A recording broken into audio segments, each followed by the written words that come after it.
All right, everybody. Happy Thanksgiving. This is week 22, episode 22 of Now Showing with Mike and Wayne. We are going to do somewhat in the holiday theme. You know, a lot of families go on road trips during the holidays, so our theme is road trips this week. We'll be talking about some of our favorite movies on the road, and there's a lot to choose from. You know, it was either do road trips now or do them during spring break, but you know, it's just like family oriented. Let's do them now, and yes, and I look forward to this episode a lot. So. And it's kind of like because people aren't going to be traveling as much this year because of the pandemic. We're hoping that this, maybe gets you out a little bit in your own head. You could listen to us talk about some road trip movies and maybe watch some of your own on our recommendations. Enjoy yourselves, and everybody hopefully will have a great Thanksgiving and a safe Thanksgiving. It's always good to get in your head. One of my favorite songs, of course, is Zombie. Anytime I can work that in, I'm going to work it in. And y'all should expect me to do things like this, unless you're new here, and then welcome. Exactly. Welcome to the show. But you should have been listening because we're amazing. All right, I'm going to get the show started this week. I chose a film that I probably haven't seen in a little while, but I just watched it again recently just to kind of get more familiar with it again. One of my favorite indie comedy road movies, and that's Little Miss Sunshine. Little Miss Sunshine is directed by Jonathan Dayton and Valerie Faris. It stars Greg Kinnear, Steve Carell, Toni Collette, Paul Dano, Abigail Breslin, and Alan Arkin. It is about a family who is kind of very dysfunctional, which was originally going to be the theme this week, but we went in a little different direction. So I chose dysfunctional family road movie, and that's what you get here. And it starts out, Greg Kinnear is like a self-help guy, and he's the head of the family. Toni Collette's kind of she's the mom, she's trying to hold it all together. Her brother just attempted suicide, that's Steve Carell.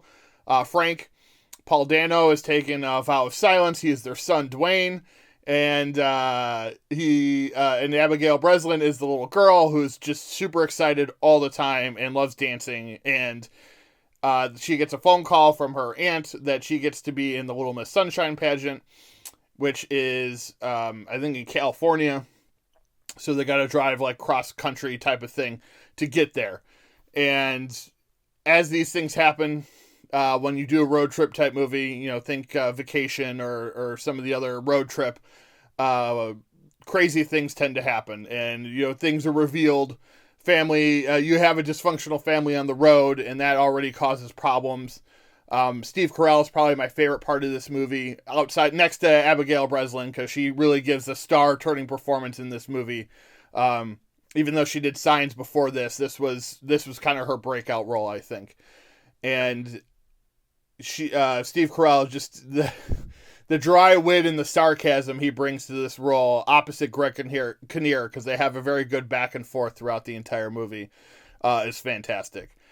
So as they're going on this road trip, Greg Kinnear's character, the husband, is trying to sell his self-help book, and trying to get a hold of his agent the whole time, played brilliantly, in kind of a small role by the great Bryan Cranston. And he can't get a hold of him, so his plan is to stop by his place on the way to the Little Miss Sunshine pageant. And just comedy, hijinks, drama, depression, everything ensues on the road. We learn early on in the movie that Grandpa is a heroin addict. He likes to sniff heroin. That's Alan Arkin's character.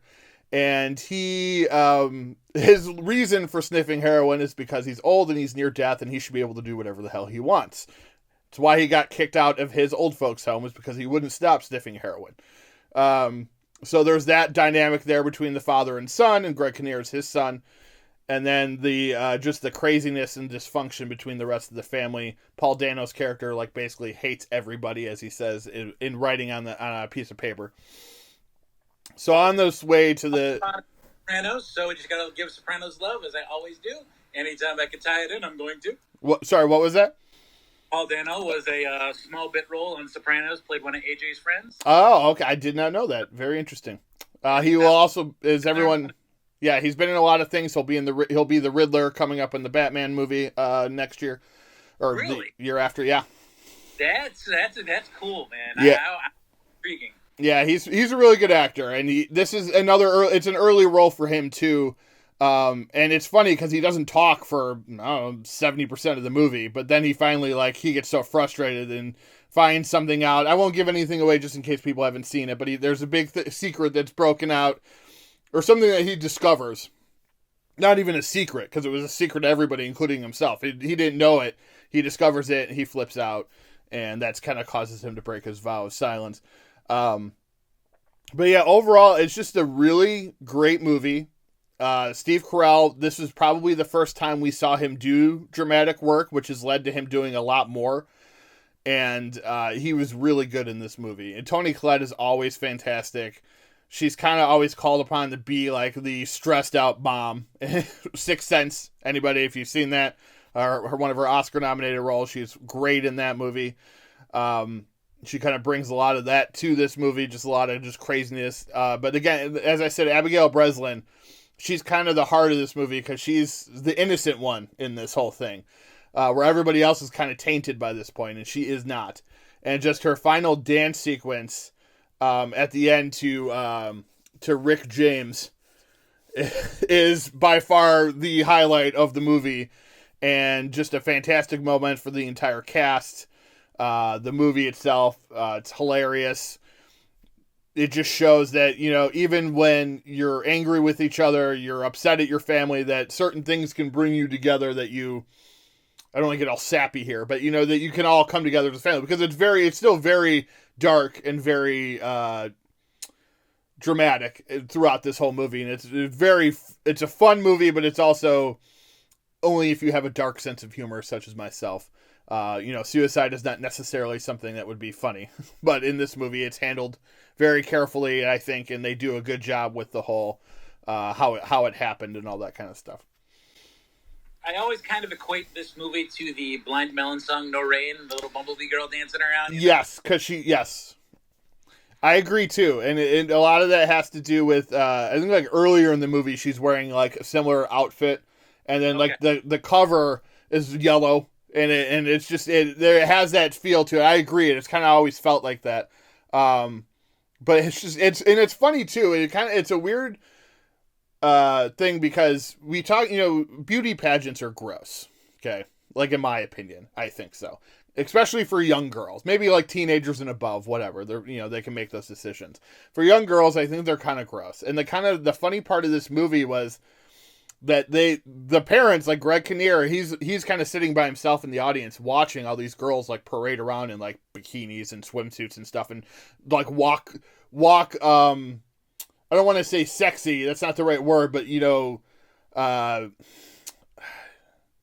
just all seems like objectifying. Objectifying, yes, very objectifying. And he's like, what the hell am I watching? And his child is dressed in a very standard, one-piece bathing suit. She's not super skinny. She's not wearing tons of makeup, so she looks like a normal child.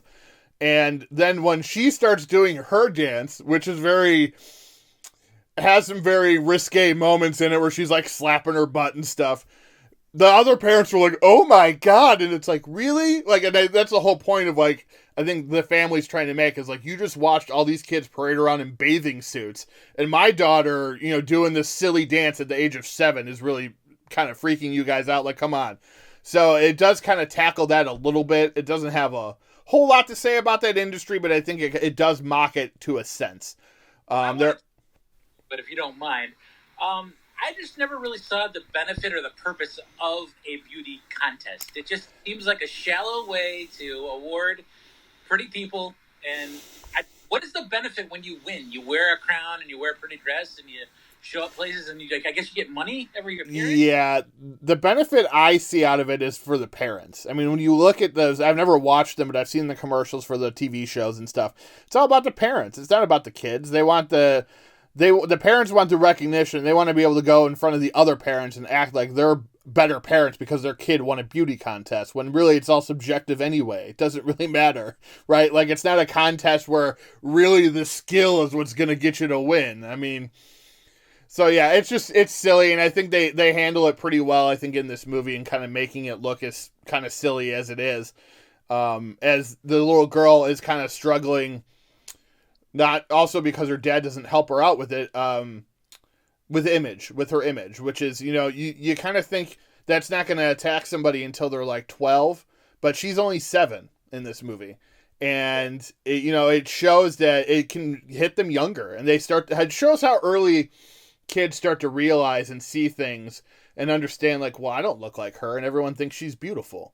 And that's kind of how this is handled in this movie. And the father at one point, such a douche throughout most of this movie till the end, when she orders ice cream with breakfast, he's like, oh, well, do you think pageant winners eat ice cream? And it's like, and you could just see, like, the way Steve Carell played it. He's like, you son of a bitch. Like, seriously, she's 7.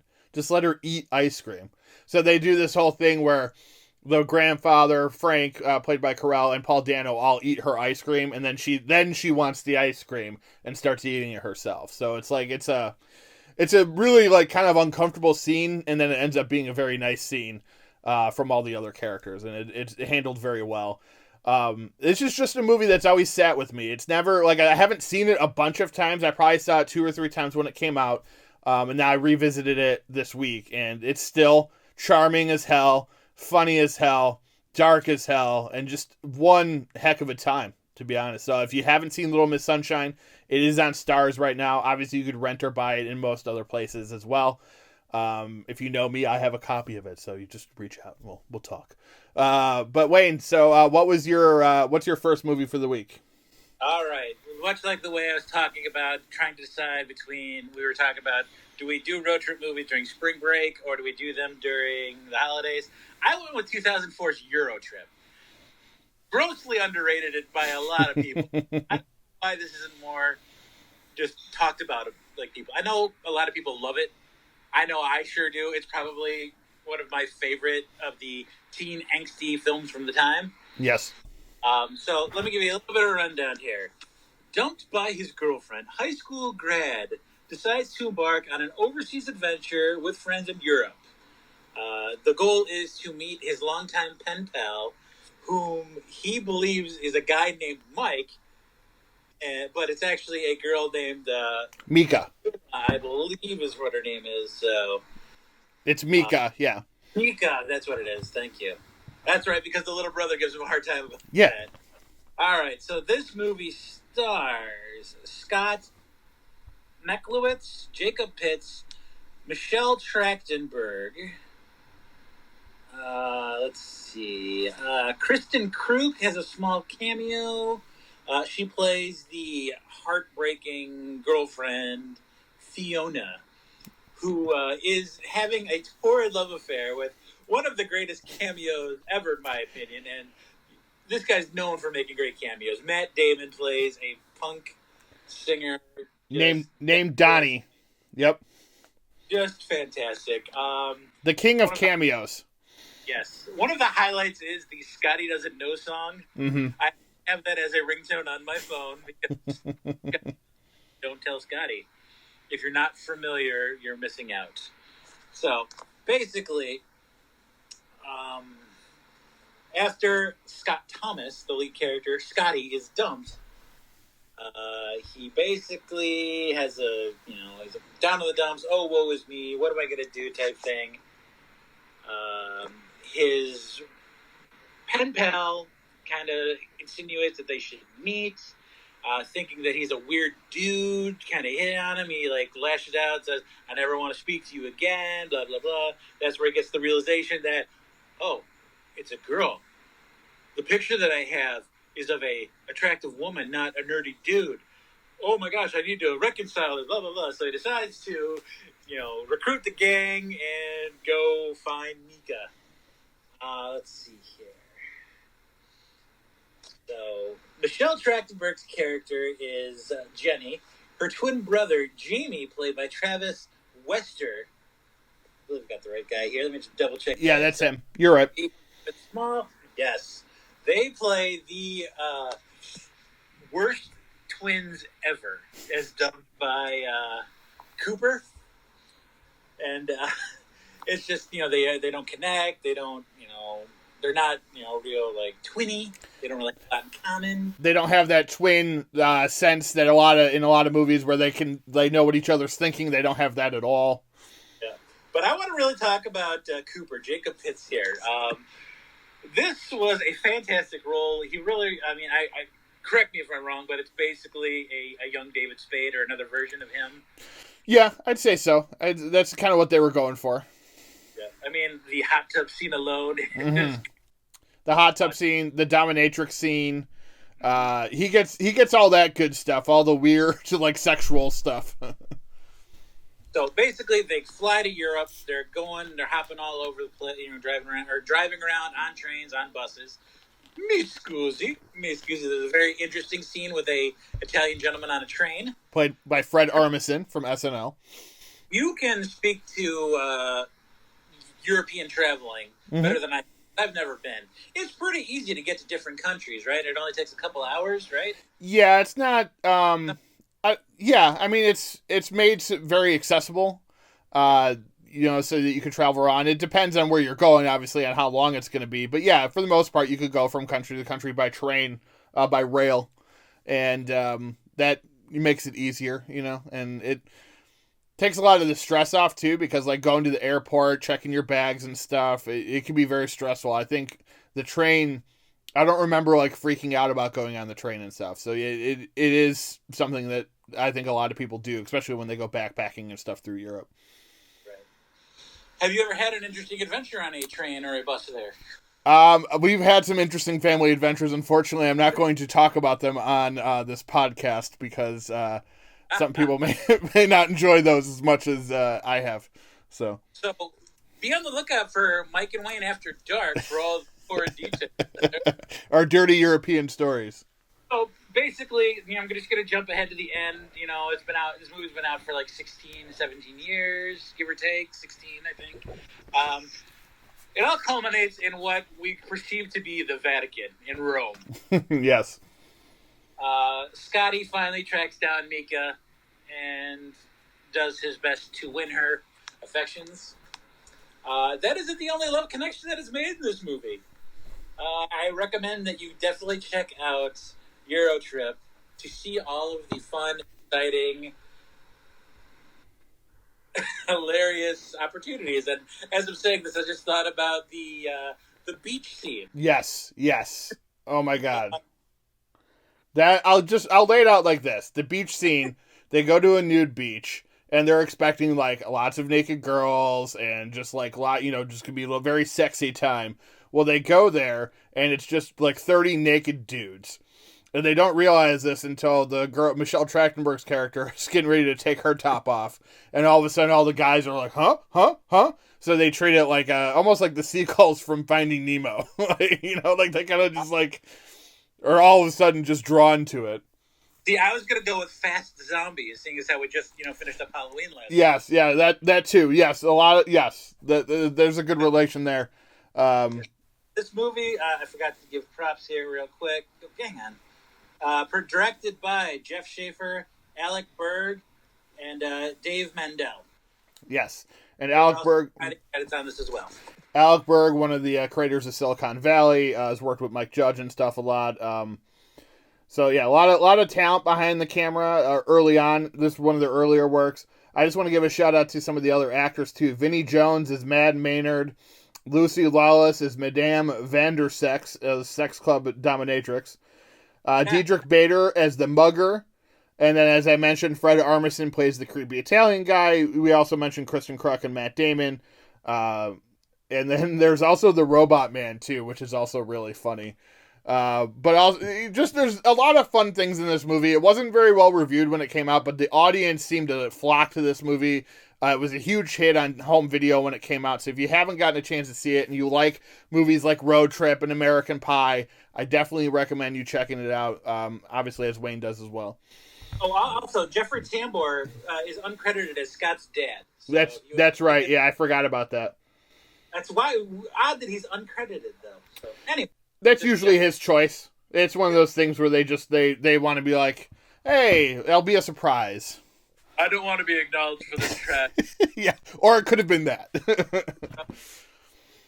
All right, so I'm going to move on to my next pick, which is probably one of my favorite thrillers that I like to watch every so often.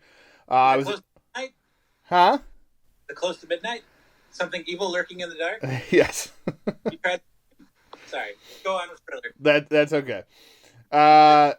Anyway, it's from 1997. It's co-written and directed by Jonathan Mostow. It stars Kurt Russell, J.T. Walsh, and Kathleen Quinlan. It is called Breakdown. I'm a huge fan of this movie. It is a married couple, and they are on a road trip. They don't really say why they're on a road trip necessarily. They're just on a road trip in rural America. That's what happens sometimes. People go on road trips. They're kind of arguing a little bit, as married couples tend to do.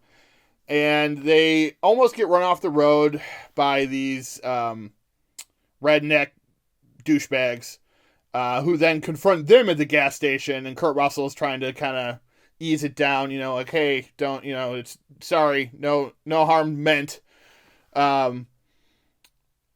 And then they get back on the road and they realize, and their car breaks down. Hence Breakdown. And you could also go with Tom Petty. So Kurt Russell and his wife are trying to figure out what's going on, and he wants to wait for a tow truck.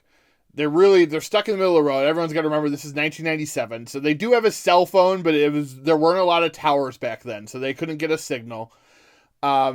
J.T. Walsh, those were prank phones, right? You had to it up? No, it was it was like the flip phone with the antenna. It was one of those old ones.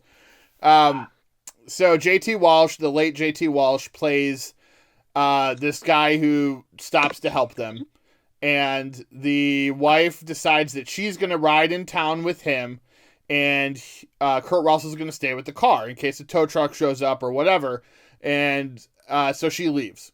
Well, as soon as she leaves, as soon as she leaves, 10 minutes later, Kurt Russell's character is like, I need to... Oh, look, that's weird. This is unplugged. So he fixes the car, essentially. Something was just unplugged, which right away as a viewer, you go, oh, well, someone must have messed with his car then.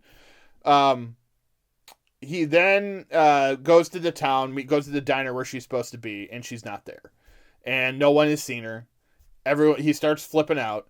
Calls the cops. He actually runs across the guy on the road, makes him pull over, the truck driver, and the truck driver pretends as if he's never seen him before and doesn't know what he's talking about. And the cops come and he does the same thing with the cops. And basically what you end up having is this big cat and mouse movie about a husband trying to find his wife from this man who declares that he doesn't have her. You start to realize there are other players involved throughout the movie. MC Gainey, who's a great character actor. We talked about him last week on Con Air. He plays a small role in this as well.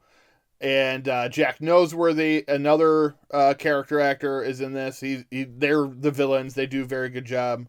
I should say. I should speak English properly. Me fail English? That's impossible.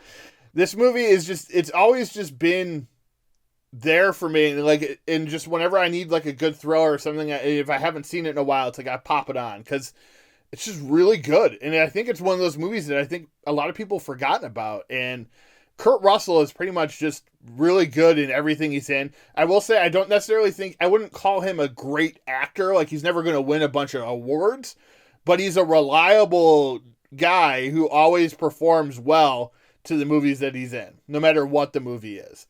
And he is really good here. He's a lot of fun to watch in this. He kind of plays, instead of his normal tough guy role in the 80s, in the 90s, he was more the regular dude who then just had to kind of overcome being a regular guy to save the day. And that's kind of what this one is. And I thought it was handled very well. The way it ends is really cool and fun and just kind of badass. One of the very last scenes, you're just wow, that's pretty cool. So yeah, I mean, it's just Snake. Yeah, Snake Plissken, one of my favorite roles, obviously, of his, or Jack Burton, another one of his top roles. Anything with John Carpenter and Kurt Russell is high mark by me, of course. But this one is not John Carpenter. It's Jonathan Mostow, and I think Mostow did a good job. He's done some other decent movies, but this, in my opinion, is his best movie that he's made. And if you haven't seen Breakdown, I really recommend it. I'm not sure where it's playing right now. I own it, so that's how I watched it. It might be, it bounces around on Amazon Prime every once in a while, so it might be on there, but you could rent or buy it. I definitely recommend checking it out. Kurt Russell is great, and his movies are a lot of fun to watch. I'm a huge Kurt Russell fan when it comes to his movies, so even though sometimes he does tend to sound a lot like John Wayne. This one, not so much, but occasionally he does. So I definitely recommend this movie. You should check it out. And Wayne, what is your next pick? All right. I am going to 2013, We Are the Millers. This movie, directed by Rawson Marshall Thurber. The dodgeball guy. Written by Bob Fisher, Steve Faber. Stars Jason Sudeikis, Emma Roberts. Oh, and what's his name? The guy with the face who does stuff. Will Poulter. Yes. The guy with the face. Catherine Hahn, the secret love of my life. I love her. She's hilarious. Nick Offerman.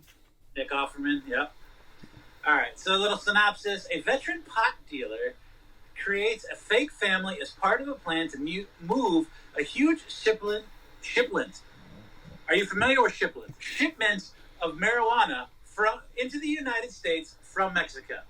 So we got this cast of unique individuals.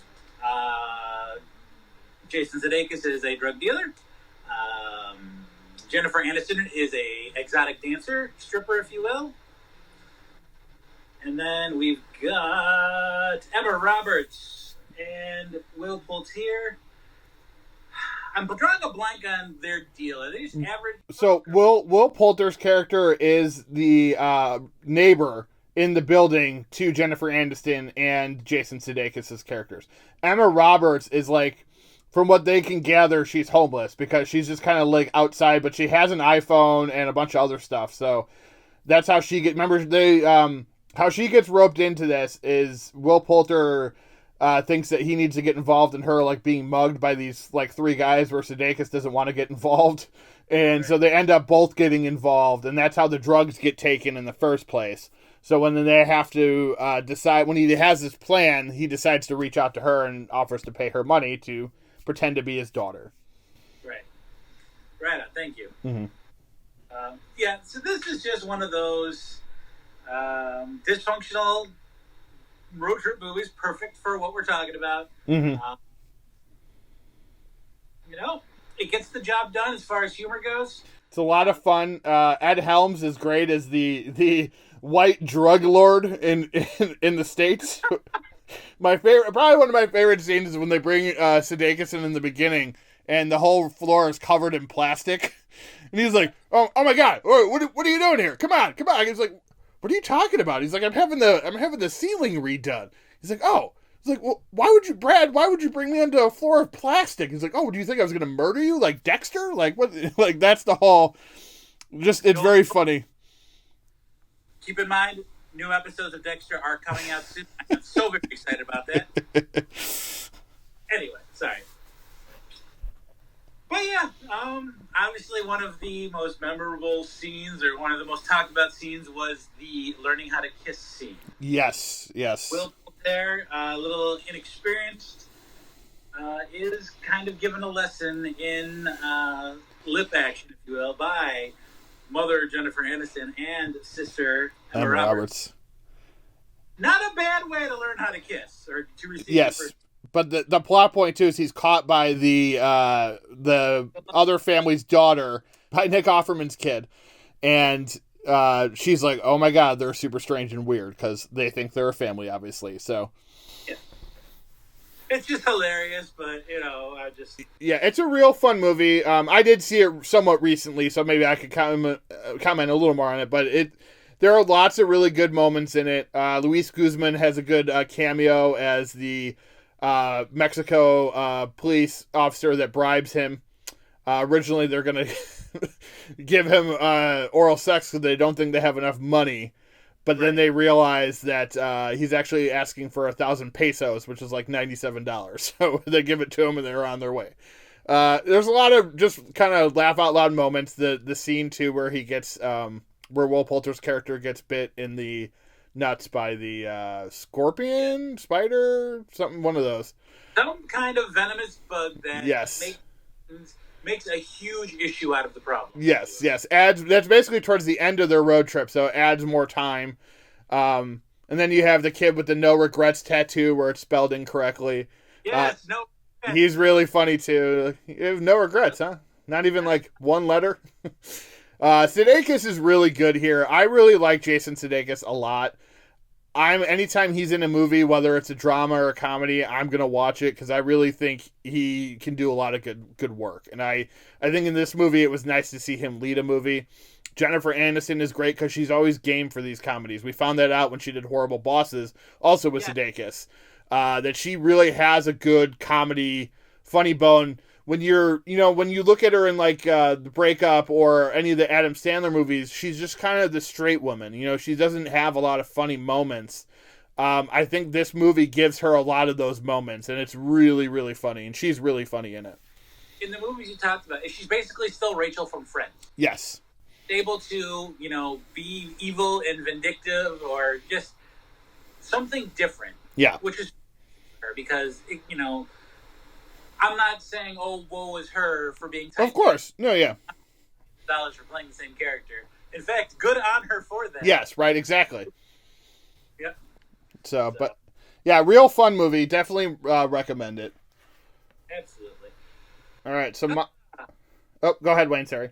Nope, number 3, go for it, sir. All right, so my third and last one of the week was going to be another one. This week I kind of chose movies I don't think people talk about enough. And this was another one. This was from the 80s, from 1988. It's called Midnight Run. As I say that, some people may be like, I don't know what you're talking about. Did you mean Midnight Cowboy? Yeah, Midnight Cowboy, or are you talking about The Rundown, which is probably a movie that gets confused with a lot, because The Rundown with The Rock took a lot from Midnight Run for its plot. And Midnight Run stars Robert De Niro, Charles Grodin, Yaphet Kotto, John Ashton, Dennis Farina, and Joe Pantoliano. It is directed by Martin... Joey Pants makes another appearance on the show. It is directed by Martin Brest, the director of Beverly Hills Cop. And that John Ashton is also from Beverly Hills Cop 1 and 2. He is... Judge Reinhold's partner in that movie. He's one of the other main characters. He in this one is a bounty hunter, as is Robert De Niro. So the plot of this movie is Robert De Niro is a former Chicago cop who moved out west to kind of get away from everything because some things went down. And he is now a bounty hunter. And he hunts down bad guys, that need to be brought back to jail. He gets this big ticket item, and it's Charles Grodin, who plays a man who stole money from the mob. A main mobster, Jimmy Serrano, played by the late and great Dennis Farina, and it's one of those things. It's similar in a way to a lot of road movies where things go wrong. Something like a Due Date. So take Due Date for example. It's Robert Downey Jr. and Zach Elfanagas. This one's very two polar opposites, De Niro and Grodin, if you know who they are. They're older actors, so for a younger audience. Obviously, I'm assuming you know who Robert De Niro is. Charles Grodin hasn't done a lot in many years, so he's been here and there every so often. Really funny actor, though. Really funny actor. And they have this very great back and forth because De Niro's so serious and Charles Grodin's so goofy. And so he keeps trying to make deals with them, and they're got to get on the plane. Well, this is where the road trip part comes into it. They got to go take a plane back to California. He says he can't go on planes. Well, he gets on the plane, he starts to freak out, so they get kicked off the plane. So then they got to go, and they're going to go on a bus, and then they're going to go on a train, and things just keep happening on top. It keeps piling on top of one on top of the other.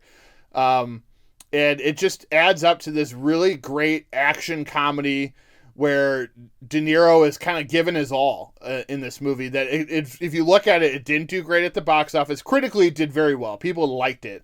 I don't know what came out against it. That could have something to do with it. It was the 80s. There were a lot of popular movies in the 80s, obviously. I know 88 was really big for horror films, so if it went up against any of the big franchises, it was possible that it got its butt beat by those. But it's criminally, like, underseen, I think. And I think people need to check this movie out. I probably only saw it the first time, like, maybe 10 years ago. Our friend Mike Manheim had been like, oh, have you seen Midnight Run? And I think I had seen it. Actually, I shouldn't say 10 years ago. I saw it before then. But then he talked about it even more, and I'm like, well, I should watch it again. And since then, I've watched it probably, I don't know, a handful of times. I probably watched it like 6 months ago, and I just watched it again. So it's a really just fun movie. I don't want to give away too much of the plot. Like I said, it's very similar to The Rundown. So if you've seen The Rundown, you kind of get the idea. They even have the same, De Niro's character has this idea to open up a restaurant, which is one of the main plot points of The Rundown. The only reason The Rundown is not on my list is I don't necessarily consider it a road trip movie because they go to Brazil, and then it's not really like a road trip movie. It kind of is, but anyway, regardless, this isn't about The Rundown. It's about Midnight Run. And just everybody gives really great performances. In a comedy like this, everybody has to buy in. And all the actors buy in. Even Yaphet Kotto, who's more of a serious actor from Alien, if you've seen that movie. And he really just gives a great performance in this movie as the kind of bumbling FBI agent who keeps having Jack Walsh, which is De Niro's character, like, mess up his every move. Yeah, I mean, it's just, again, like I said, it's just a really fun movie. I'm not sure if it's on anything right now, but definitely check this movie out for the holiday week or whatever. Watch it with the family. It is rated R, but it's still a lot of fun to watch, I think, with the family. Hey, if it's Mike Manheim approved, I'm all in. All right, sir. For my last movie, this isn't really a road trip movie either. It's a travel movie.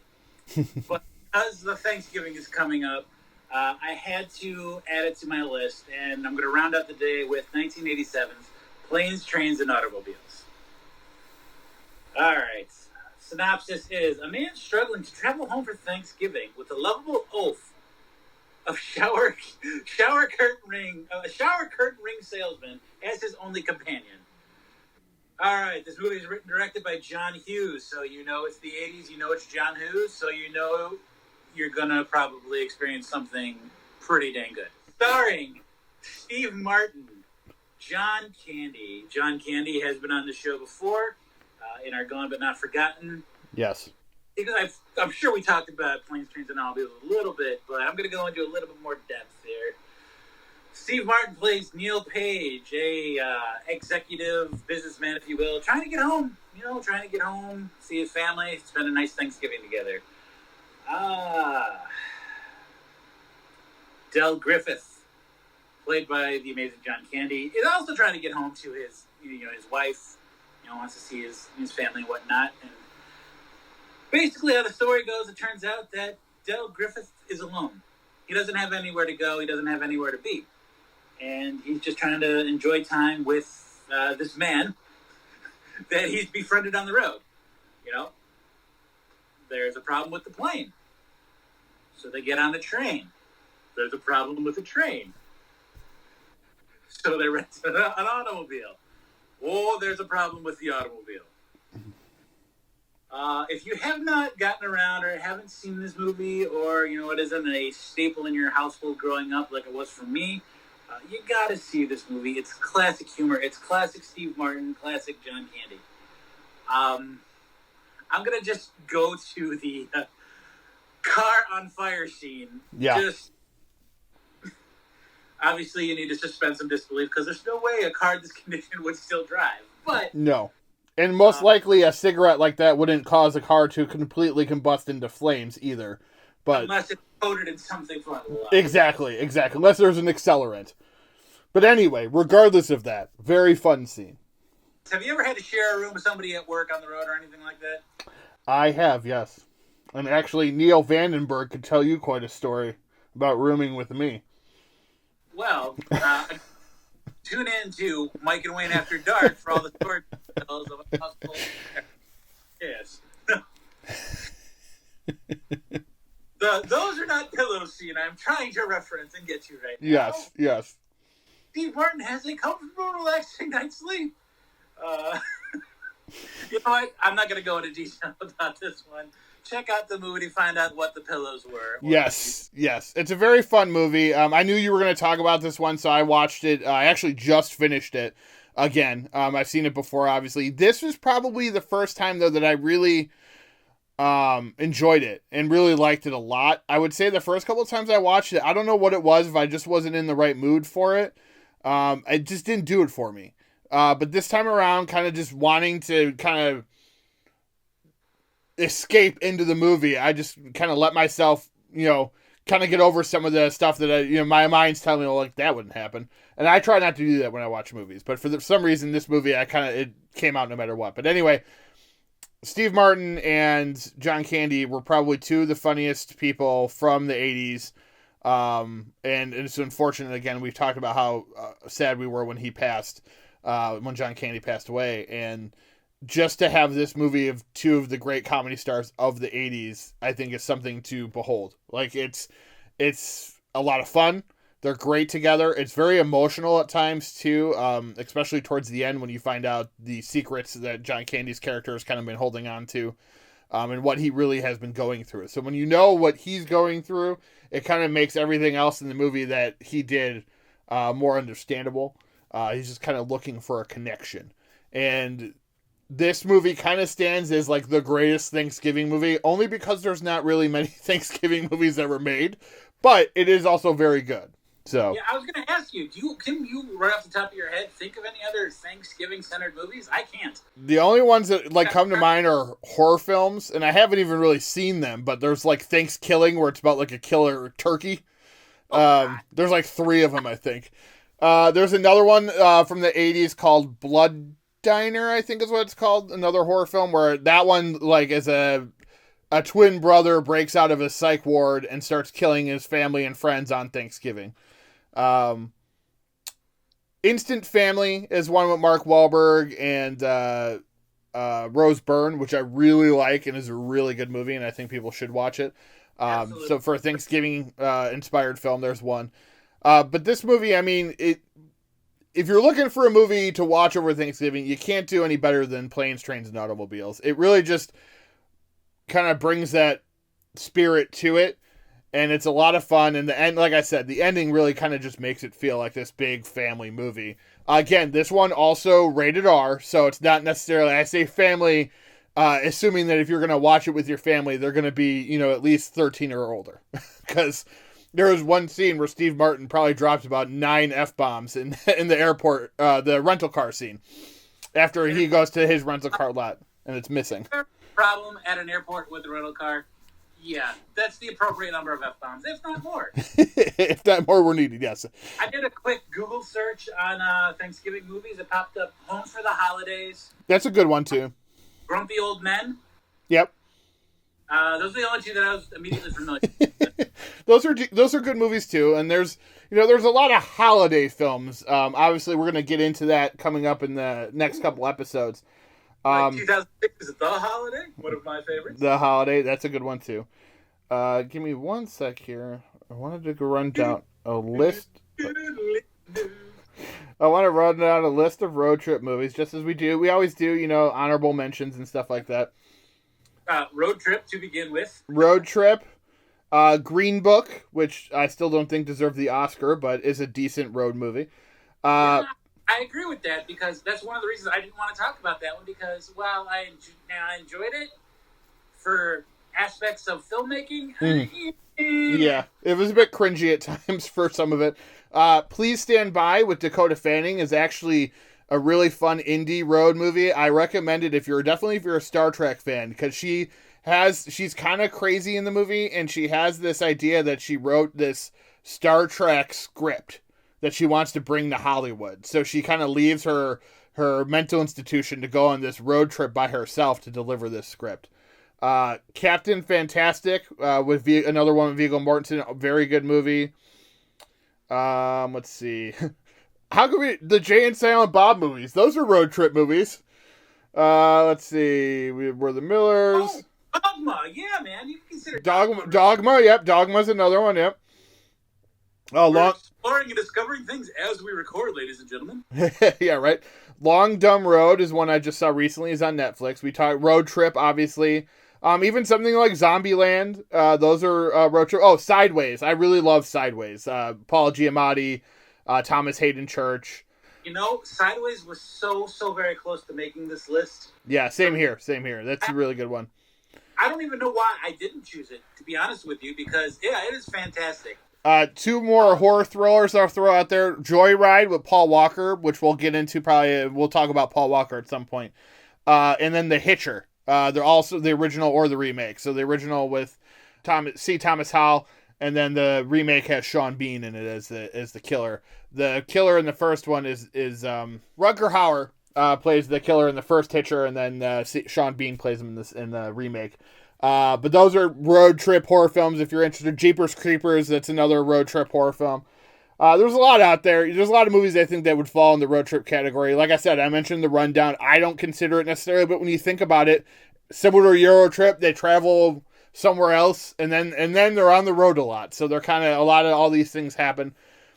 And if you listen to us talk about Midnight Run and Planes, Trains, and Automobiles, there's a lot of similarities between those two movies, which were only a year apart. So just the fact that, you know, in both all those two movies, they were on trains, planes, buses, and cars, any which thing you could use to get around, except for boats. But yeah, so that's our road trip movies. We hope you guys enjoyed that section. There's a lot of good movies in there. Reach out to us if you got any of your own thoughts on this. We'd love to hear from you on our new Instagram, Facebook, and Twitter pages that we have set up for Now Showing with Mike and Wayne. We are going to move on now to the review of the week.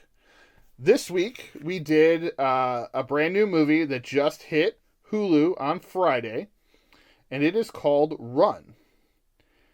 And it stars Sarah Paulson from American Horror Story and a million different other things. Yeah. It is directed by Anish Shaganti, written by him. It's a movie where Sarah Paulson plays a mom, and her child is a preemie. Where this one, obviously, this is a review, so we're not going to give any key twist or anything away. And twist. So, very sad, obviously, but in the beginning of the movie, you see that the baby's still alive. And she names the baby Chloe. And years later, we jump ahead to when Chloe's a teenager. And Chloe has all these problems. She's in a wheelchair. She's taking 6 pills a day. She has asthma. Lots of just crazy things are wrong with her. And as a parent who has a son who has a lot of things wrong with him, I kind of relate pretty hard to this movie. And so she pretends to be all about, Sarah Paulson's character pretends to be all about letting her daughter see the world and enjoy the world. As we soon find out, that's not the case. She's sheltering her. She's hiding things from her. Possibly some of the pills that she has given her are not what she said they are. Just a lot of certain things in this movie that you start to question what's going on. One of the best things about this is we don't know if the daughter is just imagining this and right, exactly. It's really, really super well done. Mm-hmm. And completely agree, yeah. And just throughout the course of this film, just the way they can make a phone call tense and dramatic. Mm-hmm. Yep. Or just the way the obstacles are put in place, where for someone who how do I put this, doesn't have special needs, mm-hmm. it would be a problem. But for someone that doesn't have the ability to use their legs per se, yeah, challenges and just it's very well done, very well shot. Yeah, oh, it looks great. Yeah, it really does look really good. This is probably one of my favorite movies that we've reviewed this year that doesn't have to deal with the holidays, because obviously I'm biased. Yeah. Run is fantastic. It makes you uncomfortable. It makes you angry and upset. And like I alluded to already, the twist. Exactly. And it's a great performance from Sarah Paulson. It's very gripping. I really thought the performance from the daughter, Kira Allen, who plays Chloe Sherman, I thought she did a really good job. And her method acting, like, she really made me believe with the paraplegic. Yeah. No, she did a really good job with all that. And it's always interesting when you have these roles, because obviously you're always going to have the people, and I totally agree with this, that if there are roles for people with disabilities and stuff, they should get those roles. But this role required a lot from their actor, and I just don't think that it would have worked for this role. They wouldn't have been able to do it, probably. You'll know once you see the movie.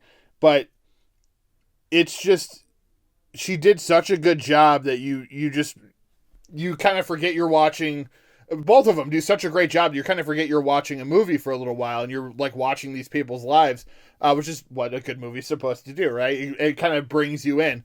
And as far as thrillers go, it's probably one of the better thrillers I've seen in a long time. And it's really gripping. It reminded me of, not that it's necessarily similar, but it reminded me of Disturbia with Shia LaBeouf, which is a movie I don't think people talk about enough.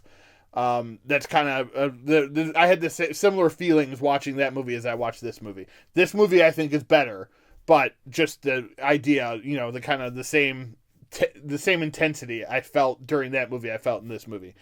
But yeah, overall, just a really well done movie.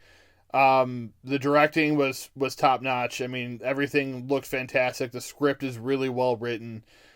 Sarah Paulson really brings her all, I think, to every role that she's in, and it's nice to see her. It sucks because this was another one that was supposed to go to theaters, but because of the pandemic, Hulu scooped it up, and then they debuted it this past Friday, and I think it should get a lot of people to flock to Hulu to see some of the movies they've gathered up this year, and this is one of their top ones, and I definitely recommend people going and checking out Run on Hulu right now, because it's really good, and you won't regret it. I don't think. It's a lot of fun.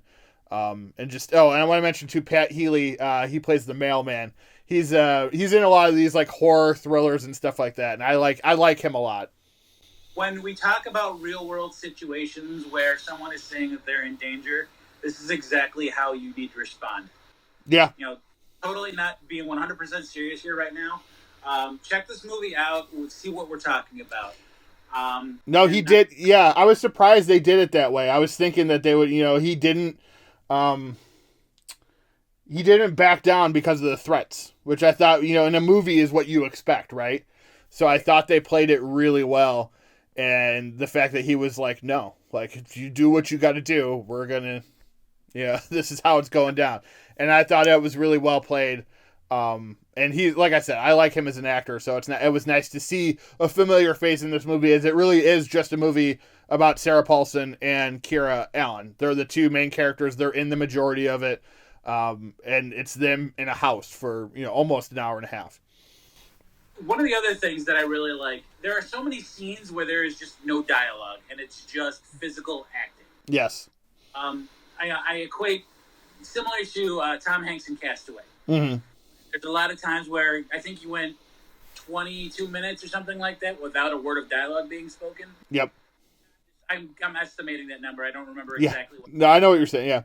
There were periods in this film, in Run, that were that long, but you got a good couple minutes where there's nothing being spoken or uttered. You have to absorb what's going on in the scene.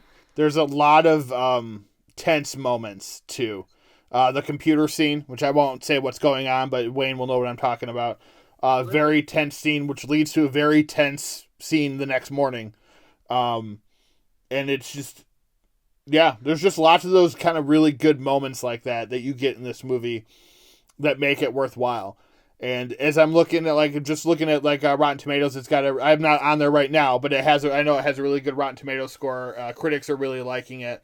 And not to say that you got to listen to critics or you got to listen to us. Go watch the movie for yourself, and you'll figure out whether you like it or not. But for us, I think, and I agree with Wayne, it's one of the better movies I think that we've reviewed so far this year, suspense-wise, like enjoyable movie-wise. I would say like Trial of Chicago 7, I thought was probably a better movie, but this is definitely a lot more exciting, a lot more gripping, very tense. We've had the privilege of reviewing some really amazing work. We have, yeah. Theater quality, and when I said that this is my favorite so far, it's just because it's a technical aspect. For me, it's a technical aspect. Well, and I don't mean to put you on the spot, but it's just put me on last, man. If I deserve it, you're right. We have actually watched a lot of good movies this year that we've reviewed. There's been only like one or two that have been like real duds. So definitely. Boy, do we have something coming up for you. Yes, we do. But before that, we'll go ahead and we'll wrap this up. Again, we you can tell we both agree it's a very good movie. We're gonna go into our next segment, Gone But Not Forgotten. So this week, Kirby Morrow, who was the voice of Cyclops on X-Men Evolution, Goku on Dragon Ball Z, and Stargate Atlantis. It was one of the, I guess, a recurring character on Stargate Atlantis, died at the age of 47. So rest in peace to him. But this week we are going to talk about the late, great John Belushi. We've talked about a lot of comedy legends on this show unfortunately on this show in this category, because it seems to be the one area of Hollywood where there's a lot of troubled actors and troubled human beings who either, whether they take their lives or they too many substances or they're overweight or, many things that lead to their passing. John Belushi, born January 24th, 1949, died March 5th, 1982. Obviously, he is well known for being on SNL, which, Wayne and I, obviously, we didn't grow up on Belushi. He died the year Wayne was born and the year before I was born. So we kind of had to come to it secondhand, which is why we haven't talked about him like prior, because we wanted to keep it on guys that that were part of our generation, where Belushi was more the previous generation, right? So, but what we got to see from him, the old SNL clips, Animal House, the Blues Brothers, just some of his other performances that he didn't get to do a lot of acting performances because he didn't start acting until the late 70s, and then he died in 82. So there isn't a huge body of work when it comes to his films, but he left a mark. For someone who was only famous for probably about 7 or 8 years of his life, he left a huge mark on Hollywood, to this day even. And go ahead. When you have such an iconic role that one word spoken, you instantly know who we're talking about. For me, the word is Toga! Toga! You immediately know what movie we're talking about, what character, right there. Obviously, he's known, as Wayne just mentioned, Animal House, for playing Bluto, the crazed, alcoholic, nut job member of the fraternity in Animal House. So many memorable scenes. He was obviously like the comic force in that movie. From the opening scene of him jumping on the ladder to move to the window of the next girl was flippin' hilarious, and then to the zit scene, the guitar scene, his Pearl Harbor speech. Like, every scene in that movie of Belushi is a memorable scene. There, like I mentioned, that's probably like more than half of his scenes in the movie, like his full-on starring scenes. He's obviously in little scenes here and there too. But those scenes are great. I mean, when the Germans bombed Pearl Harbor, was it over? Should we stop him? Now he's on a roll. Like, it's just like, it's just the way they handle that character and the way he's become an icon because of that role. As well as the Blues Brothers and his characters on SNL too. I mean, he's lots of great characters on SNL. You could still find those clips. If you have Peacock, they're all over the place on there because that's NBC owned. So they have all the SNL stuff, and it's fun to just sit there and kind of watch some of their old stuff, Yeah. Well, when we talk about Blues Brothers, 1980, shot in Chicago, our adopted hometown. We both grew up in the suburbs within an hour drive in. So anything Chicago for me, I'm automatically going to flock to it. I'm pretty sure you're the same way. Yes. You know, I'm not going to spend too much time talking about the Blues Brothers, but I really want to. So I think at some point we're going to have to do a movie shot in Chicago or something like that. That's a good idea. I like that idea. I could go on and on about this film, but just with obviously the blues and the music and the settings and just all fantastic stuff. I mean, obviously Dan Aykroyd and John Goodman pay tribute to John in Blues Brothers 2000. Not a particularly great film.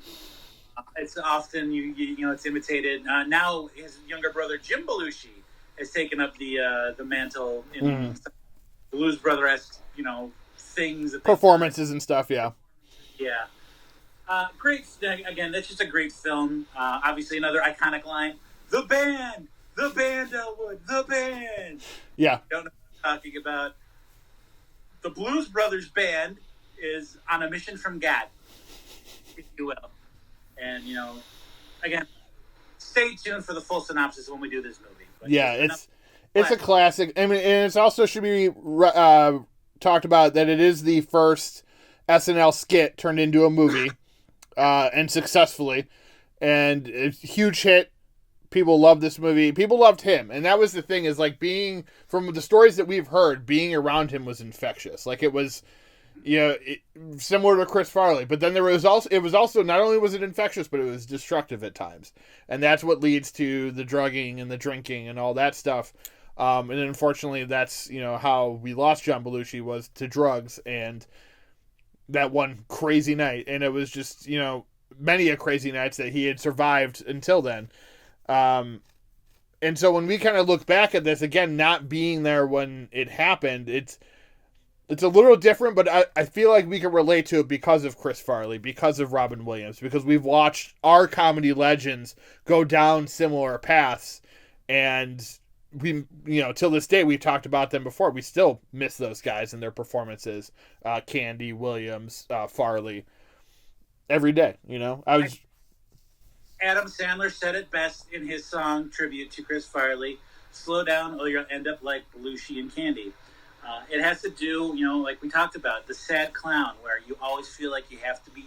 They always felt like they had to be on making people laugh, and either they didn't cope with their issues and their demons, or nobody was there for them when they needed somebody. Yeah. Ultimately, you find ways to self-medicate, and they're not always the healthiest. And yeah. That's what happens, but we lose these people that we love. It's tragic. It is tragic. It is interesting too to think about. As I'm sure a lot of people know this by now, Ghostbusters was originally written for Dan Aykroyd and John Belushi, and then John Belushi passed away, so it changed heavily. Obviously, as you can imagine, it was originally written around the humor of John Belushi, which is a lot different than the humor of Bill Murray. So things changed when they did that. It was originally going to also be in space. So there were a lot of things, and Eddie Murphy was involved too early on. I don't know if that was pre-Belushi or post-Belushi. I'm not sure about that.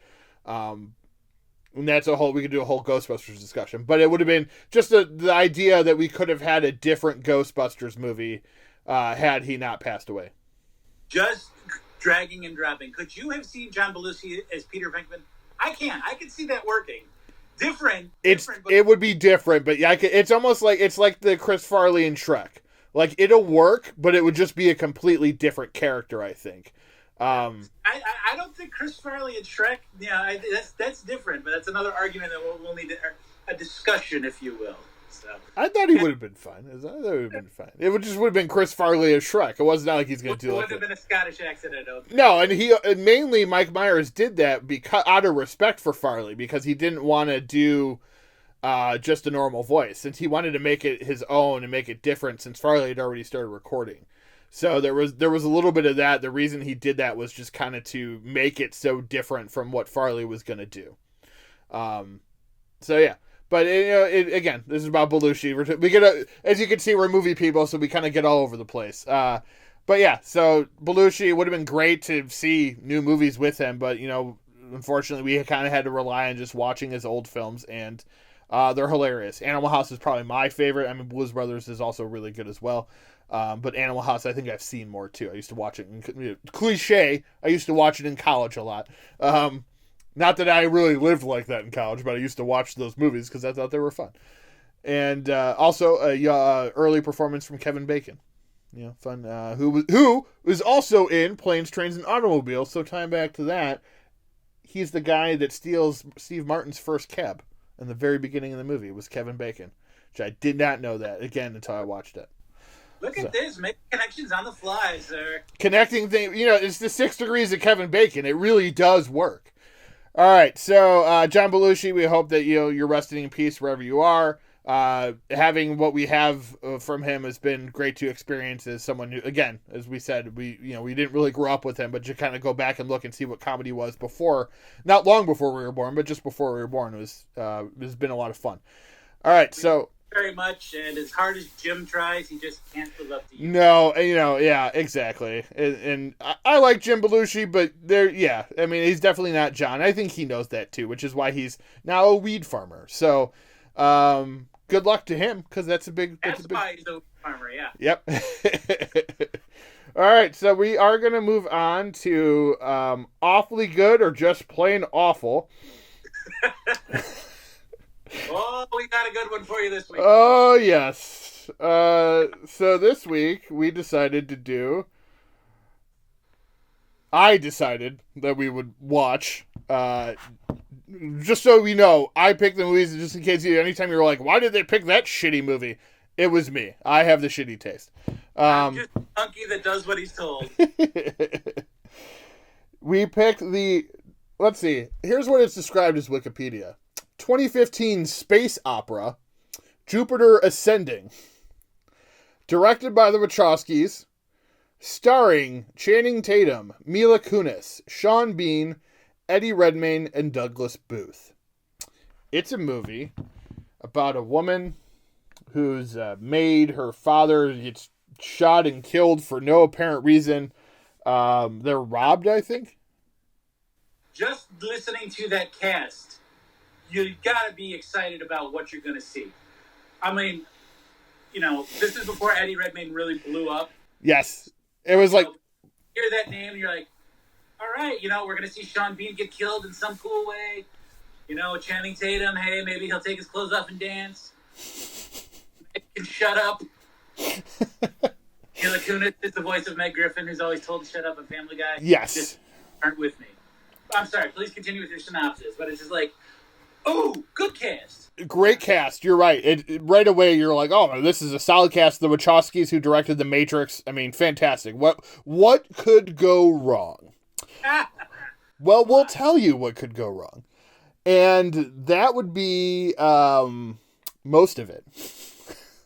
The premise is Mila Kunis' character is born in America, I think, but she's Russian, which is her story, essentially.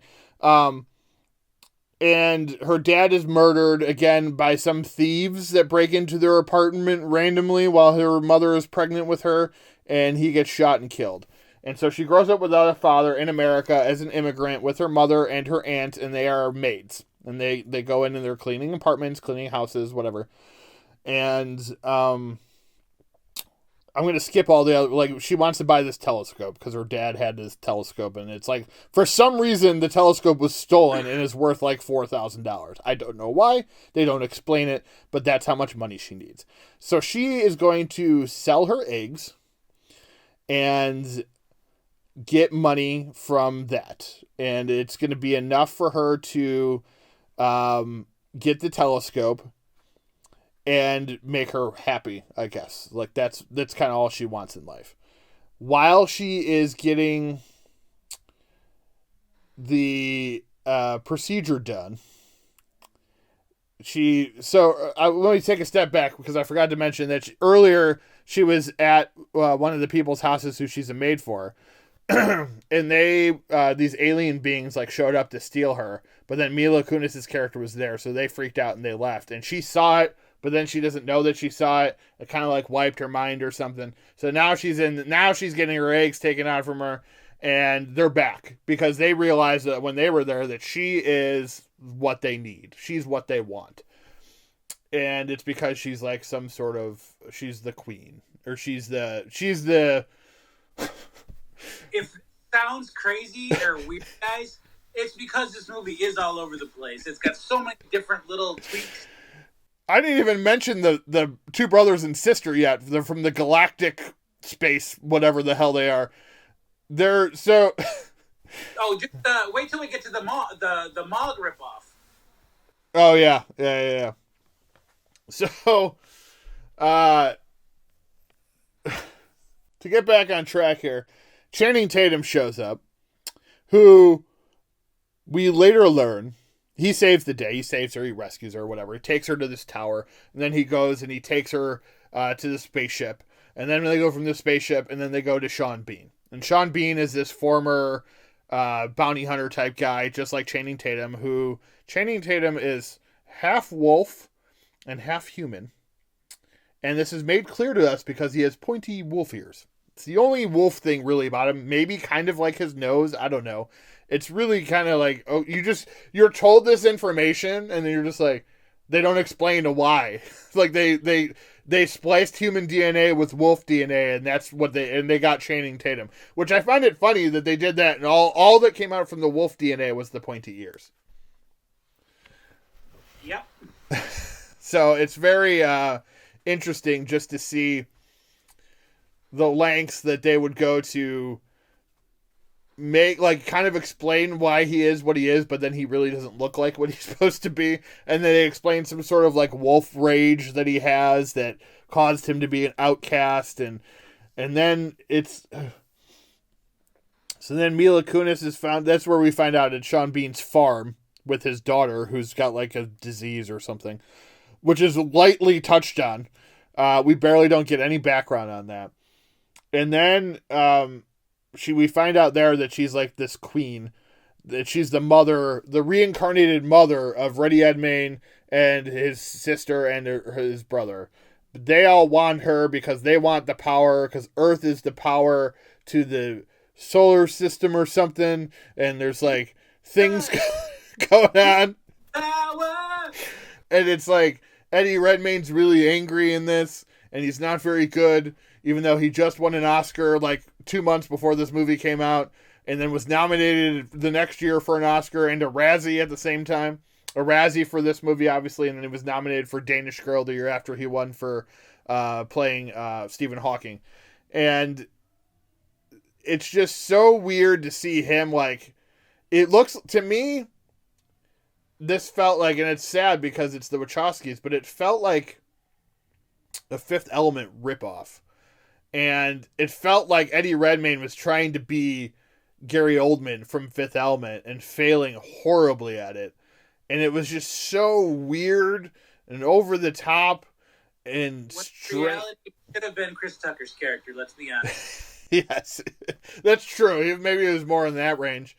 And it's just, and there's like these intergalactic politics that the brothers and sister are playing with each other, but it really never comes to fruition. It like isn't, and they spend so much time with Mila Kunis and the one brother who she ends up, or supposed to end up marrying, which is weird because it's his reincarnated mother. So he wants to marry his mom. Now it's not sexual. He wants to do it just so he can have Earth. It's complex. It's cool, you know, sometimes. No. It's strange. It's weird. It's the Wachowskis. They like strange and weird in their movies. It's just, you know, like you said, on paper, you look at it, you got the Wachowskis, you got Channing Tatum, you got Mila Kunis, you got Sean Bean, you got Eddie Redmayne, just after he won his Oscar. And this is the problem with a lot of people that win Oscars, is their next movie is what people remember or what kind of defines them. And this was one of those movies I remember when it came out, and they're like, oh, we just gave this guy the Oscar and he did this movie? Like, this was his follow-up? Like, what the hell? Obviously, since then, he's redeemed himself, and I don't think people even remember he's in this movie. So that's good for him. People don't remember this movie exists. I honestly forgot, and I was looking up bad movies, and I was like, oh yeah, and I'm like, I'm pretty sure it's still on Netflix, because it pops up all the time. Like, you should watch Jupiter Ascending. Well, guess what, Netflix? I did. So stop asking me. Okay. And that's a big no. No, sir. And, it's one of those things, like... I want to like it. I did too. I really did. But even, like, the score bothered me. I thought the score was super generic for this type of movie. And I really didn't expect that from the Wachowskis. You expect high class. And the score was bad. The effects were not great. I actually thought Channing Tatum was good early on when he was delivering some of his lines. He gave, I thought, a pretty decent performance. I just think him and Mila Kunis didn't have a lot to work with as far as a script went. It just seemed like an idea, and then they were running with that idea. Now, so I did read something that someone said it was nice that Mila Kunis, this character, wasn't like this badass warrior princess, which I agree. Like, it is nice to kind of see, like, she's kind of a bumbling maid, and that's what she is, and she's that person throughout the movie. She doesn't, like, change to, like, this super powerful, like, queen of the world or anything. Which, that part I liked. I liked that element of it. But there were times where I felt like Mila Kunis was herself confused by what was happening in the movie.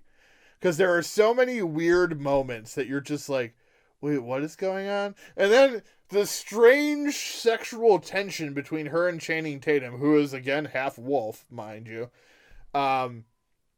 There's one moment, Wayne, I don't know if you remember, where they're, like, flirting with each other. And she's like, all into him. She's like, I usually don't get in with the bad boys. And he's like, well, I have more in common with dogs than I do with humans. And she's like, well, I like dogs. And I'm like, oh, jeez. like, really? What? Why don't you just throw in a doggy-style joke while you're at it? It's like, it was so weird and so out of place. It was just so... I didn't get it. And then, like, Eddie Redmayne, every time he yelled, just seemed like he was, like, totally going over the top on purpose. It just didn't work for this movie. And when he wasn't yelling, he was, like, talking very low like this. Like, oh, brother and sister, they did bad against me, and I'm going to find them. And it's like... He would go from, like, really low to really high in, like, a matter of, like, 5 seconds. And it was every time. That was his only inflection. It was really strange. All right, so let me ask you this. Were you at any point in this movie waiting for Ashton Kutcher just to pop up and yell, burn, or That would have been interesting, to say the least. It would have at least added something or anything to this movie. I am going to spoil it here. Sean Bean does not die in this movie. So whether that's a disappointment, or a sign of happiness for you, I'll leave that up to you. But he does not die in this movie. He does betray Channing Tatum at one point, and then that's the other thing. They're like, he's like, why? And he's like, 'cause my daughter, she's everything to me. Okay, we're good now. And I'm like, what? Like, that was it? And he's like, you're not going to do it again? Like, no. Okay. And it was just so weird. I think they tried to spend so much time on the outer world stuff and space. And what also I thought was funny too, because this is another movie that takes place in Chicago. They spent so much time in Chicago. Or in Earth, or on Earth, Like, I'm like, this is a space movie. Why aren't we in outer space most of the time? But they do eventually, like, the last half of the movie takes place in outer space. But it just, there's a reason I skipped this movie. There's a reason you should skip this movie. There really isn't a lot of fun things about it.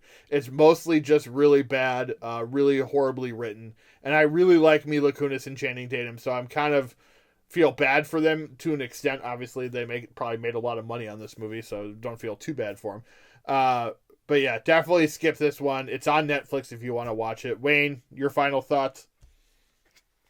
Yeah, hard no, hard pass. Like the point I've made twice now. Looking at this cast, I expected so much more. Looking at the directors, I expected so much more. I guess they can't all be winners. No. Just plain awful, everybody. All right, so moving on to what I've watched this week will be short. The wife and I had started Yellowstone with Kevin Costner and Wes Bentley and Kelly Riley and Cole Hauser. Also, Danny Houston plays the villain in season 1. Neil McDonough plays the villain in season 2. Very good. It's a great show. It's like a modern day Western about a ranch family that are like billionaires. And it's just really well done. The acting is great. Great suspense. Great like action stuff. Action sequences. Season 3 just hit Peacock today, so we're going to start watching that probably as soon as I'm done recording here. Really good show. First 2 seasons are very fun. A lot of fun to watch. Just gripping drama. Highly recommend it. If you don't have Peacock, you can do like a free trial. It's like $5 a month to get it with the commercials, which is well worth it. The commercials are pretty short. We just also started watching last night Mr. Mercedes, which is now a Peacock exclusive. It was on the Audience Network. It was bought by the Peacock Network, or the app, or whatever you want to call it. It's a Stephen King novel turned into a TV series. Very good. It's about a serial killer and a cop, and he's a former cop now. After the beginning of the first episode, it jumps like 2 years, and he's retired. And this one case that got to him, and it's this guy who, in the opening scene, he takes this Mercedes and he just drives over and kills like 16 people. And they were like waiting at like a job fair. That's why he was able to do it. It was not like they were just randomly walking around. And that's the premise. And then it jumps from there. There are 3 seasons of that. There's 2 on Peacock. The 3rd one will be coming sometime soon. Since they own it now, they may decide to do a 4th one. The season 3 was supposedly the final season, but that was only because Audience went out of business and is no longer a channel. That was an AT&T, I believe, owned network. So aside from the movies that I watched this week to get prepared for this episode, I didn't really watch anything else. So Wayne, what did you watch? Or if you did watch anything else this week, what else was it? Aside from our movies, I'm still making my way through Dawson's Creek. I'm on season 4 of that, I believe. So they're about to graduate. And the next chapter, yay! I'm also almost done with Sons of Anarchy. I just finished the 6th season, so we're running into the final season, the final,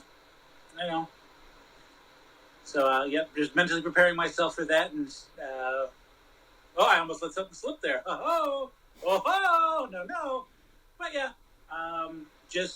that's basically it. Looking forward to this week. Probably going to start the holiday movies a little bit. Same here. Yeah, that's about it. All right, so moving on to news, there is something in the movie section I want to talk about for a little bit here. All right, so news. Spike Lee is writing and directing a musical about the creation of Viagra. Wrote that down because that just seemed interesting and a weird combination for a movie. So we'll see how that goes. This one, Wayne, I thought you'd be interested in. It's called Clear Lake. It's a new Buddy Holly biopic starring Rory O'Connor, who is from The Spanish Princess and will be seen in Conjuring 3 next year as Buddy Holly. Colin Hanks plays Norman Petty, his agent. Nellie has been cast as Chuck Berry. And Diane Guerrero from Orange is the New Black is going to play Marina Elena Holly. It'll be directed by Bruce Beresford, who did Driving Miss Daisy and Tender Mercies. So I'm not sure when they're looking. Probably 2022, I would gather, would be when that would come out. Other big news, Robert Englund cast in Stranger Things. Freddy is coming to Hawkins. And that is going to be exciting. So I'm looking forward to that. I don't want to get overly excited and be disappointed, but you look at the trajectory of the show and adding a character of this caliber, it's going to be huge. Yes. There is also, and this was probably writing on the wall when Disney bought Fox, a new Predator film in the works from Dan Trachtenberg, who is the director of 10 Cloverfield Lane, which I really liked. And he really tell Trachtenberg? No, he's not. I looked it up before. They are not related. All right, so on to movies. Let Them All Talk, starring Meryl Streep, directed by Steven Soderbergh, hits HBO Max December 10th. Pieces of a Woman, starring Vanessa Kirby, Shia LaBeouf, Ellen Burstyn, hits theaters in December and Netflix January 7th. Castle Freak Remake comes out December 4th. Malcolm and Marie, starring Zendaya and John David Washington, which was shot during quarantine, comes out February 5th, 2021 on Netflix, just in time for the Oscars. Super Intelligence with Melissa McCarthy hits HBO Max November 26th.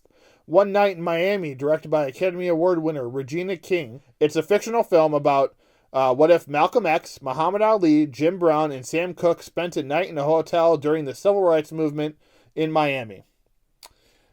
Hits Amazon Prime Video January 15th. We Can Be Heroes, directed by Robert Rodriguez, starring Pedro Pascal, Priyanka Chopra, Christian Slater, and Boyd Holbrook, hits Netflix January 1st. Also, that movie brings the return of Shark Boy and Lava Girl, if anyone ever saw that movie. I know I didn't. So it's that shared universe. Godmothered, with Jillian Bell and Isla Fisher, hits Disney Plus December 4th. Coming to America 2, I originally announced it was going to be sometime in December, but I think that was its original theatrical date. Amazon has purchased it. It will now be coming out March 5th, 2021 on Amazon Prime. But the big news of the week, and Wayne, we're going to talk about this for a minute, is Wonder Woman 1984 hitting theaters and HBO Max on Christmas Day. Now, this is the world that we've kind of been thrusted into with the pandemic. We were wondering when the next shoe would drop, what would be the first massive movie to be sent to streaming. Well, you've got it. And while there's been others, and we've talked about them, we've reviewed a lot of them, Milan is definitely one that deserves to be talked about as well. But Milan also was $30. Wonder Woman 1984, if you have HBO Max, isn't going to cost you anything but paying for HBO Max, which is huge. This movie was obviously going to be one of the biggest movies of the year before the pandemic hit. They were hoping theaters were going to be up and running. If they're not, Wayne, what are your thoughts on this? Because this is going to be a theatrical and a HBO Max release, I'm really, really hoping I can get to see this in the theater. That's my goal. Not only to bring the industry back, but also selfishly to just experience film the way I feel it should be experienced. Yeah, agreed. I'm thankful that that folks that either cannot go out or are hesitant to go out will have an opportunity to see this without having to break the bank. But yeah, very excited because just seeing the trailer and coming off of the momentum of the first movie, which was fantastic. Yeah. I think easily the best DC film of the bunch. Yes. It definitely agree. And yeah, it looks like I know what I'm doing Christmas afternoon. Right, exactly. It is a perfect Christmas present for everybody that loves Wonder Woman and wants to see this movie just like the rest of us. It is interesting that we're at this point right now, but I think what you're going to start to see is no matter where the theaters are, and their theaters are agreeing to these terms now. They've, Warner Brothers reached out to AMC, they reached out to Cinemark. Everybody's on board with this. This is, again, it's the world we live in at the moment, and they don't want to keep pushing movies back because not only does that mess with us seeing them, it messes with their schedules, their budgets, and everything. Jason Blum, owner of Blumhouse, has already come out and said when Halloween Kills got pushed back to October 2021, he said it will come out October 2021 no matter what's happening. I think we're going to start to see that with Black Widow, some of the other big movies, the Top Gun sequel. Whether theaters are open or not, we'll see some of this. It'll be, available to rent on Premiere VOD like some of the other movies are, or it'll be straight to a streaming service plus in theaters. I think the studios are just having to realize that they have to kind of rely less on movie theaters and more on trying to sell it to a big streamer. I mean, Warner Brothers owns HBO Max. So I don't know how much money Warner Brothers made off of this deal. But it's one of those things that, again, I hope it doesn't stay the new world. I hope it's just for this moment in time. Who knows, though? This is kind of what the studios wanted to test out and see how it would work. So we're going to see what's going to happen. This will be one of the first big tests. Especially, like I said, there isn't an extra cost like there was to watch Milan, where you had to pay $30 to rent it on Disney Plus.